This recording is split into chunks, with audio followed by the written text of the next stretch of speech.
Now, I'm trying to make this as plain and simple as possible. Money is defined as, according to the United States Currency Act, okay? It's a piece of metal. All right? As you can see right here, these are the actual lawful coins that we use here in the wonderful state of Missouri, right? They weigh 8 grams. This is one of the Indian series. That's Sacagawea. That's also pronounced as squaw. Most people mispronounce it. This one here, as you can see, has the arrows on the back. It's another squaw, but it's pronounced. They pronounce it Sacagawea. It's actually squaw. Here's another one. So these are the Indian. They call that the Native American series. They're technically not Americans. They were here before the Americans arrived. And as you notice, they're called the gold dollar. They weigh 8 grams apiece. Okay, 1,000 of them weigh 17.55, right? 17.5 pounds. So if you hear people say they got money and you don't see these, you don't see gold, silver, because silver technically is a dollar. It's pronounced dollar, but now they use a D. It's named after one of the hierarchies of a kingdom, or that was ran by a queen, I believe, of Transylvanian area known as Hungary, and parts of what you know known as Germany and Turkey, and we just said the old area of Transylvania and things like that. That's what I call it in Europe, if that's what they call the area. So anyhow, these are made out of brass. Brass is a type of metal. It's a precious metal. As you can see here, I have some other items that are made out of brass right over here. See? So, as you can tell on these coins, there's the presidents. We have different groups of presidents. I'm related closely to this man right here. His name is James Monroe. We're in Missouri, and him and one of the secretaries, I think his name was Madison, are the ones who helped formulate the Constitution for our state, and a close relative of him. And he has family that still sit on the chancery of the university here. I don't ever talk to him. But anyhow, these are all President Series coins right here. So you have President Series, and then of course we have, right, more of the, they call it Native American Series, the Indian coins. I usually do the peace pipe ones, but as you can see, these are all made out of brass. And brass has a utilitarian, which is a tool. Remember, utility means tool. Okay, it's a kind of a Latin word for tool. So here's the Indian coins. Here's the one with the peace pipe on it. As you can see, these are pretty popular among certain individuals, as you can see. So it has the squaw and it has the pipe on the back. And as you can see, it's $1.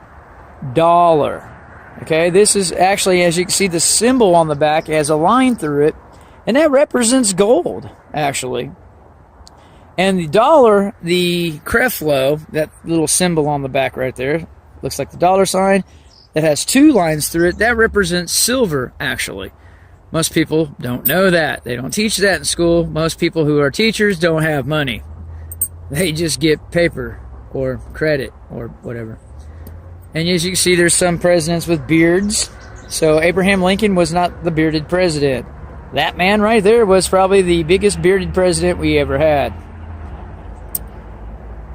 So far. I think there's one other. Grant had a beard, a full beard, and this man right here. He threw drunk people out of the White House. As you can see here, these are some items that are made out of brass. So what do you think the utilitarian value for brass is? See, that's what they're doing with it. It has to have a utilitarian value. So these are trade items. So that's why I use the real money, because this is money, and it's a crime. It's actually a violation to purport the reserve notes as money. The reserve note is not a money. Supposedly it's an obligation of debt that's to be backed up by the United States Treasury, because there's 2 signatures on the bottom of the note from the debtor, also known as the pledge, given to the person that has to go to the bank to basically cash it and to receive the coin in 1s, 5s, 10s, and 20s, and more than that. And they're supposed to be doing away with the $1 bill, because you can't be that broke. There's plenty of these floating around.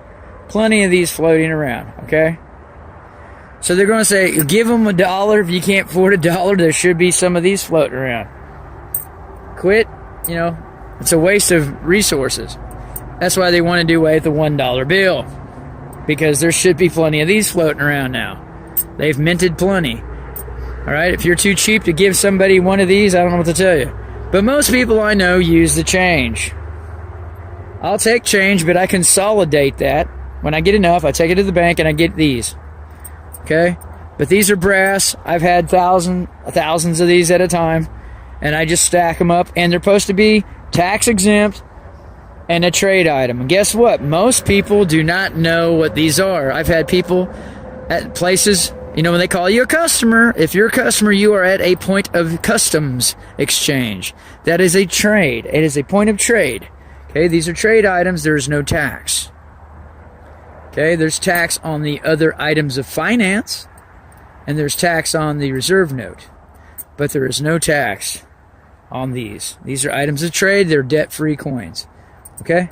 There's no tax. But they tax me anyway, and I have to file for a tax refund, return, or I don't do business with them, and I turn them into the Trade Commission.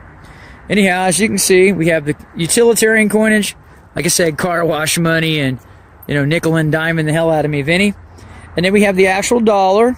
We have some items here that are, like I said, made out of brass.